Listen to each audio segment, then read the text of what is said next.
One of the most important fundamentals to understand in databases are the back end of tables and indexes and how are they stored on disk. And you're going to see me mention these fundamental, concepts and pieces. And I want you to understand them before jumping deep into the course. So this lecture will discuss these different concepts, how tables are and indexes are stored in disk, and how they are queried, and what's the cost that is associated with knowing these concepts.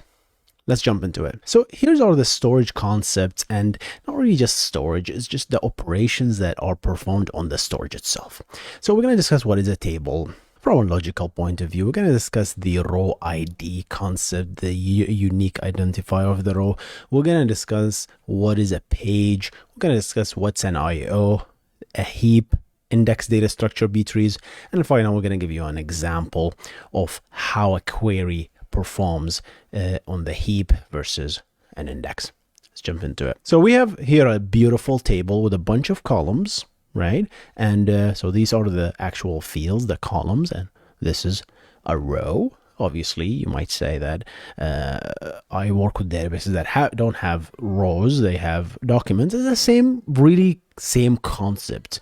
Once you take that idea of row, you can convert it back into, at the end of the day, it's all bits, right, and bytes, and the storage model just understands that, and that's where I want you to understand this row, this is a column. So what is the concept of a row ID here? Usually databases don't work with the fields that you provide them. Some do, right? But most databases create their own system maintained row, right? And this is the row ID effectively. And this is a position in the row itself, telling you that uniquely identified this particular row ID, right? In Postgres, this is also called tuple ID effectively, right? So this is another important concept to understand, right? Nothing so special. In MySQL, for example, the primary key becomes that pseudo row ID effectively, right? But in Postgres and some other databases as well, a new row ID is created on your column, and that is how it is referenced effectively. So what is a page really? So if we really thought about this table, right, as we're looking at this logical table, a bunch of columns and rows, what depends really on the storage model, whether it's a row store and a column store. I really want you to watch that other lecture where I talked about row versus column store. How are they physically stored in disk? Really matter. Rows are stored on these logical pages, and a page is really nothing but a fixed size memory location, which translates to disk location as well, of a bunch of bytes. That's it. It's a fixed size. Usually it's fixed size, right?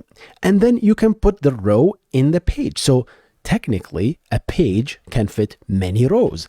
Now it depends how many rows. It all depends on the size of the row, right? And the size of the columns and the size of the data types of these columns. So the database really doesn't read just a single row. It's like, oh, go read me row number 1000. No, it's not like RAM. RAM is byte address, where you say, hey, go give me that particular byte location and just go read it. That's a random access memory, right? RAM. No, disk, on the other hand, actually just reads a page, right? And you tell me, oh, go make an IO and fetch me this much data, right? And when you do an IO, this input output, you get a page or more than one page. It really depends on the disk partition. How did you partition your format? You format your hard drive or your SSD. And it depends on so many other factors like the operating system as well. But when you actually read, you get so much stuff. You get one page or more. It really depends. But the beauty of this is one page can have many rows, right? Each page has a fixed size. Like in Postgres, the default size is 8 kilobyte. In MySQL, I believe it's 16 kilobyte. And you can configure those. So if I for example, say each page holds 3 rows, right? In this particular example, that means for 1001 rows, you divide it by 3, you get around 333 pages, right? And these pages are stored on disk, right? And when you look at them in the disk, it's just a bunch of ones and zeros, right? But they physically have a start and an end, which you define as a database. So this is how you look, and this is very critical to understand. It is not just theoretical stuff. This is what makes and breaks a database. This is what makes a query slow or fast. Understanding how many pages are you pulling, how many IOs are you making, because that's what actually a page is. What is an IO? An IO is an operation that reads request to disk. We try to minimize this as much as possible. This is the currency of a database. The less IOs you make, the faster your queries. That's what we need to make. So what does that mean? An IO can fetch one page or more depending on the disk partitions. I talk about that. An IO cannot read a single row. It's just a page with many rows in them. Right? And when you do that, you get many rows for free. You don't get to say, oh, I want this page, but I don't want this stuff. Sorry, you don't get to do that. Oh, I want this page, but I don't want the date of birth. I want this page, but I don't want the names. No, you don't get to do that. That's why select star is very expensive. That's why select a name is very expensive as well, right? Because if you do select name from table, guess what? You're already going to the table, you're doing the page. If it's a row store, you're getting everything, right? And we're going to talk more about that in the course. Then the database has to filter out what you don't want and throw it away. The cost of deserializing the bytes back to the in-memory structure for the database to process is expensive, right? So you want to minimize these IOs. They're very expensive. Same IOs in operating system. Some IOs in the operating system goes to the operating system cache. This is specifically true for in case of Postgres. Postgres rely heavily on the operating system cache. So an IO doesn't really mean going to disk. So it could go to a cache that the operating system defines. So you're going to hear me as well talk about this a lot in the course. Heap. What is a heap? A heap is exactly what we talked about here. A heap is a collection of pages that represent points to your data table. It has everything about the table itself. So everything in the table is in the heap. We call it the heap because it's a special data structure that has pretty much all the data, everything, right? And that makes it expensive to query because it has a lot of data, right? So this is where the actual data is stored and everything. Traversing the heap is expensive as we need to read so many data to find what exactly we want, right? Because usually when you read stuff from the heap, when you try to find something, you're looking for a few things, but the heap gives you everything, and that's costly, right? This is why we need indexes that help tell us exactly what part of the heap we need to read. We don't need to read every single page in the heap. I want to know what page exactly to jump to read just that page. You can do that in the desk. You say, hey, go read me page 3333 and above. You can do that. But you can't say, oh, go read me row 7. Row. If you say go read me row 7, you gotta get page 2 and maybe page 3 and anything that's next to it effectively. Let's talk about the indexes.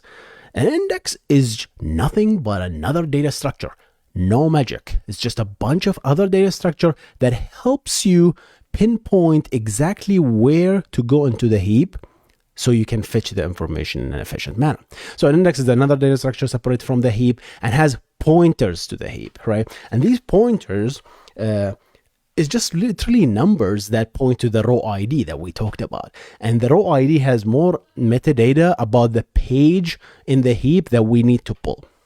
It has part of the data and used to quickly search for something. You can index one or more column in the index effectively to create this data structure. And this data structure uses something called B trees, which I have an entire section talking about effectively. Good. So yeah, because you cannot index everything, right? You index exactly what the things you need to search for. Once you find a value of the in the index, you go to the heap to fetch more information where everything is there, right? That's what the point of the heap. Index tells you exactly which page to fetch in the heap instead of taking the hit to scan every page in the heap. The index is also stored as pages and cost IO to pull the entries of the index, because guess what? When you think about the index, it's not something magic, right? It's a bunch of, guess what? A bunch of another data structure, usually B tree, and that B tree, you need to read it in order to understand, to parse this content, right? And this lives on disk, because when you spin up the database, you need to read the index from disk and pull it in memory. Some indexes fit in memory, others don't. If you have an index that is so large, it doesn't have to fit in memory. That makes in searching the index to know what to pull right from the heap can be expensive, and this is what I want you to kind of understand and pinpoint here. The smaller index, the more can fit in the memory. Popular data structures for indexes is B-tree, it can be LSM data structure, Brin indexes, you know, many other type of indexes. Learn more on the B-tree section. All right, so this is how it looks like on disk. This is a very simplified view, guys. So take it with a grain of salt. This is not exactly how it looks like, but it helps understand. So this is the heap. So we have a page. We have row ID 1. This is the the employee ID, the name, the date of birth, the salary, and then immediately the next employee row starts, right? It's in the same page. Row ID 2, 20, Adam, 97, and then Ali, 5, 2, and then this ends page 1. I simplified it. It's exactly identical to this, but I just said row 5, 4, 5, 6, because the 3 rows in a page. Remember that was our condition here in this particular example. 7, 8, 9 in page 2. So 10, 11, 12 in page 3, and page 33 will have 3 rows, the 1000, 999, and 998. So this is the heap, right? But in the index, if you think about the index, it, like, let's say I indexed on employee ID, which is this 10, right? So you're going to see only the employee ID here. So 10, 20, 30, 40, 50, 60, 70, 80, 90, right? And then up until 10,000, which is the last employee 10,000. Okay, I have all the employees here, but that's just their IDs. And look, what do we have here? This is the point that we talked about. It says, okay, employee ID 10 lives in row ID 1, has a row ID 1, and lives in page 0, right? Employee ID 20 lives on page 0 and row ID 2. Employee number 110 lives on page 3, and he has a row ID 11, and so on, right? This way, if you search the index, and searching the index is just another IO, as we talked about it. Now, it's not sequential as I'm showing it here. It's more a little bit complicated than that. It's a B tree structure, so it's an actual tree where you go to the left if it's less, and go to the right if it's more. I'm gonna talk about that in details, but take this with a grain of salt as an example. So let's say I want to search for employee, I don't know, 40, right? So 40, I pull this page, so I did an IO on the index.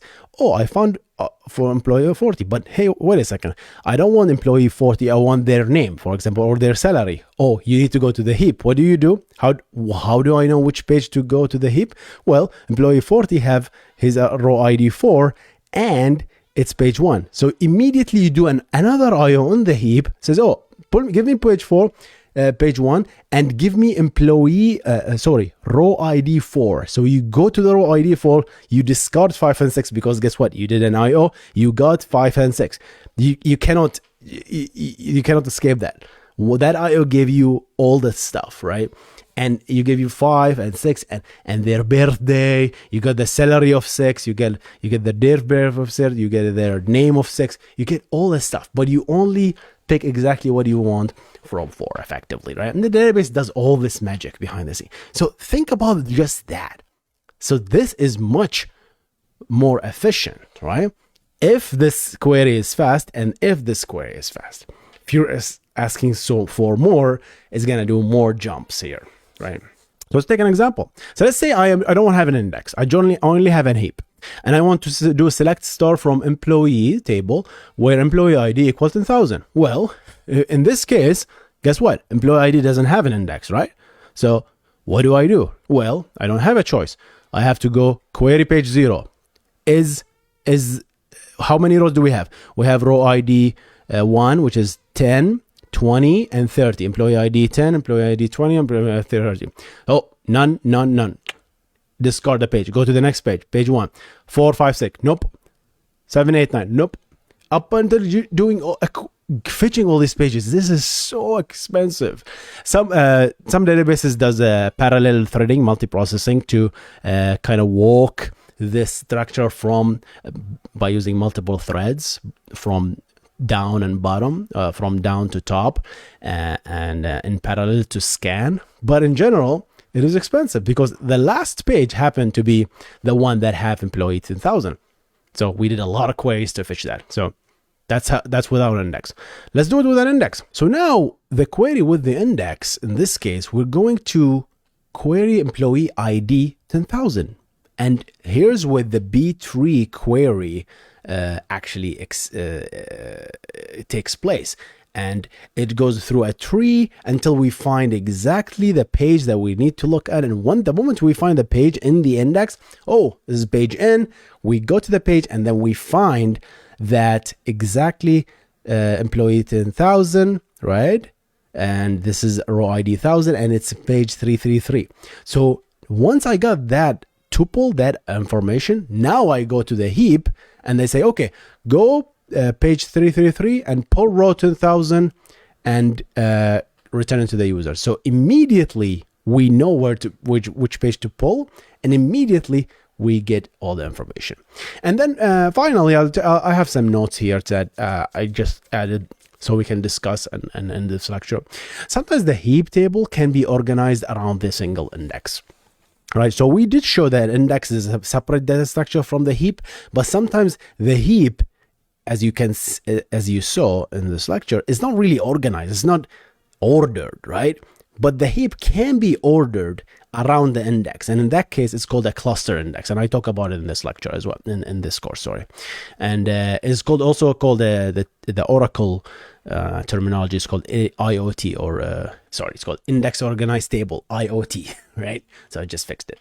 So yeah, so this is called an IOT, right? An Index Organized Table, where you have the table organized around a single index effectively, and this is called a cluster index, right? And it has a pros and cons. I can't go into this in this lecture, but I'm gonna talk about it in other lectures as well.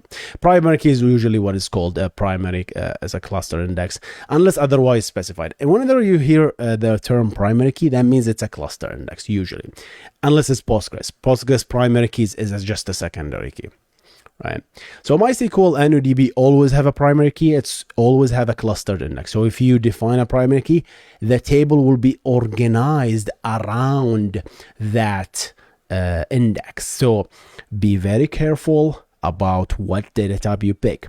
I talked about this a lot. The idea of having, for example, a UUID, which is truly random, in a cluster index just kills the performance when it comes to writing. Because now, if you insert a UUID, a random thing, now the heap have to be organized around the index, which is your UUID, which is random. So you're gonna be hitting multiple pages because every UUID is random. So it will live in another completely random page, and this scatter shot is very, very expensive. And I talk about it in many things. And ask questions, guys, if you want me to explore more of these.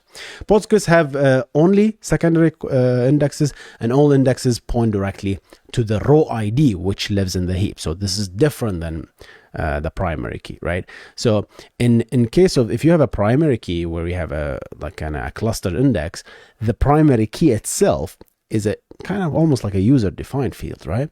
But any other index will point to the primary key here. But in Postgres, everything is a secondary index. We have this row ID, which is a system maintained field, that every index point to the row ID, which means if you edit anything in Postgres, all the indexes get updated. That's a cost that you have to understand, right? It just all makes sense once you understand these low-level things. That's why I wanted to make this lecture. And finally, let's make a summary. We talked about what a table is. We talked about the row ID, which is really, it's a system-maintained field that some databases add, some don't, right? Some rely on an existing primary key that the user defined. We talked about page. A page has it's just a fixed size, right? Some pages are dynamic, but let's talk about fixed size. It's just easier to deal with fixed size pages. 8K in Postgres, 16K in MySQL, and you can put rows in them. You can put columns on them, right? You can organize the page around columns, which is something I'm going to talk about in the next lecture, right? IO gives you one or more pages. You don't get a row or a byte in an IO, you get a lot of stuff. So the key here is if you do an IO and you get everything you want in a single IO, that's the beauty. That's the efficient IO. You want your IO to be efficient. Heap data structures, right? We talked about that. Index data structure, B trees, and we gave you some examples. All right, guys, I'm going to see you in the next one. Thank you so much.